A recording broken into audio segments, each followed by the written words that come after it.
ভোলাগঞ্জের সাদা পাথর, নীল আকাশের নিচে স্বচ্ছ জলরাশি আর পাহাড়ের অপূর্ব মিতালি দেখতে কিছুদিন আগেও পর্যটকের ঢল নামত সিলেটে। তবে পাথর লুটের ঘটনায় এখানকার জনপ্রিয় পর্যটন কেন্দ্রগুলোতে এখন শুধুই শুনশান নীরবতা। শুধু ভোলাগঞ্জের সাদা পাথরই নয়, একই চিত্র জাফলং, রাংপানি সহ সিলেটের বেশিরভাগ পর্যটন কেন্দ্রে। তাই অন্যান্য দিনের মতোই ছুটির দিনেও নেই মানুষের কোলাহল। যারা আসছেন তারাও হতাশ বর্তমান পরিস্থিতি নিয়ে। পাথর এবং এই ভারতের যে পাহাড় এবং স্বচ্ছ জল এগুলোই দেখতে আসে। এগুলো কমে গেলে তার পর্যটক আসবে না, কেনই বা আসবে? মানুষ 3 ভাগের এক ভাগও আজকে আসে নাই, সেই হিসাবে কিন্তু আমাদের ক্ষতি, ব্যবসায়েরও ক্ষতি। পরবর্তীতে যাতে এরকম কোনো লুটপাট না হয়, এইভাবে এটার জন্য যাতে প্রশাসন কঠোরভাবে ব্যবস্থা নেয়। স্থানীয় ব্যবসায়ীরা বলছেন, পাথর লুটের ঘটনায় কর্মহীন হয়ে পরিবার নিয়ে মানবেতর জীবনযাপন করছেন তারা।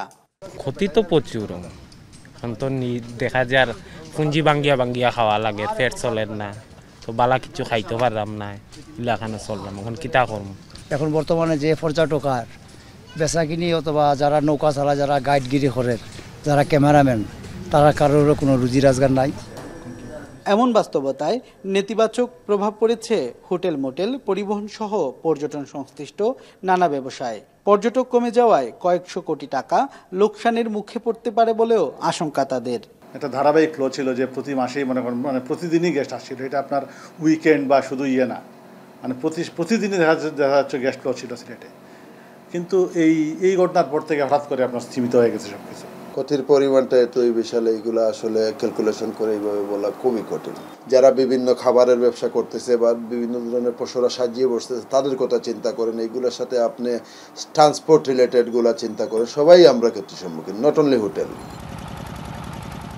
এদিকে ব্যবসায়ী নেতৃবৃন্দ বলছেন, জেলার পর্যটন খাত নিয়ে দ্রুত মহাপরিকল্পনা নেওয়া না হলে এ শিল্প অচিরেই ধ্বংসের মুখে পড়ার আশঙ্কা করছেন তারা। তবে জেলা প্রশাসন বলছে, সাদা পাথর সহ সিলেটের সব পর্যটন কেন্দ্র রক্ষায় মহাপরিকল্পনা নেওয়া হবে।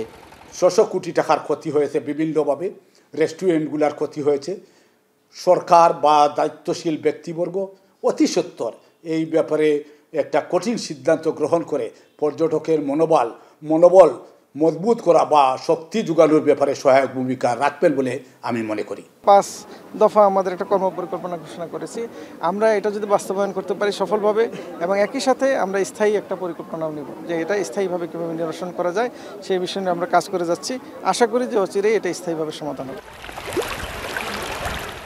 স্থানীয়রা বলছেন, সিলেটের ব্যবসা বাণিজ্যের মূল স্তম্ভ পর্যটন শিল্প। তাই এটি রক্ষায় কেবল আশ্বাসই নয়, বরং প্রয়োজন কার্যকর পদক্ষেপ।